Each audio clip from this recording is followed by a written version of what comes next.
ఎంపీగా ఓడిపోతే రాజకీయాల నుండి తప్పుకుంటానని మాజీ మంత్రి అనిల్ కుమార్ అన్నారు. మీరు ఓడిపోతే తప్పుకుంటారా అని చంద్రబాబు లోకేష్ కు సవాల్ విసిరారు. సవాల్ స్వీకరించే దమ్ముందా అని ప్రశ్నించారు. సత్తెనపల్లి మండలం దుల్లిపాలలో వైసీపీ బహిరంగ సభ నిర్వహించారు. సభలో మంత్రి అంబటి రాంబాబు, మాజీ మంత్రి అనిల్ కుమార్ యాదవ్, బాపట్ల ఎంపీ నందిగం సురేష్ పాల్గొన్నారు. లోకేష్ ను గెలిపించుకోలేని దద్దమ్మ చంద్రబాబు అంటూ మండిపడ్డారు. నెల్లూరు నాయకులను పల్నాడు ప్రజలు గతంలో ఆదరించాలని తెలిపారు.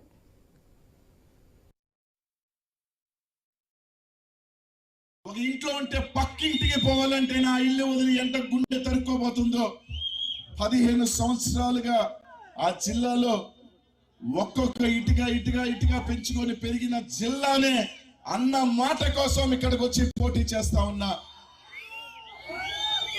అట్లాంటిది ఇక్కడ గాని నాకు పొరపాటు జరిగితే అవసరమైతే రాజకీయాన్నైనా వదిలేస్తాను, సిద్ధంగానే ఉన్నా. ఇదే చంద్రబాబు నాయుడు చెప్తా ఉన్నా ఈ వేదిక నుంచి, నీకు చిత్తూరు పౌరుషం ఉంటే, రాయలసీమ పౌరుషం ఉంటే స్వీకరించు. నువ్వు కాకపోతే నీ కొడుకు చేత స్వీకరించు. నీకు నిజంగా రాయలసీమ పౌరుషం ఉంటే నీ రక్తంలో అనిల్ కుమార్ యాదవ్ ఇచ్చిన ఛాలెంజ్ ని స్వీకరించు.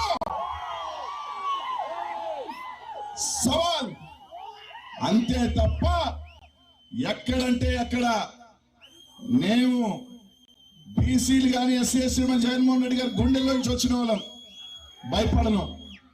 ఒక ఇంట్లో ఉంటే పక్కింటి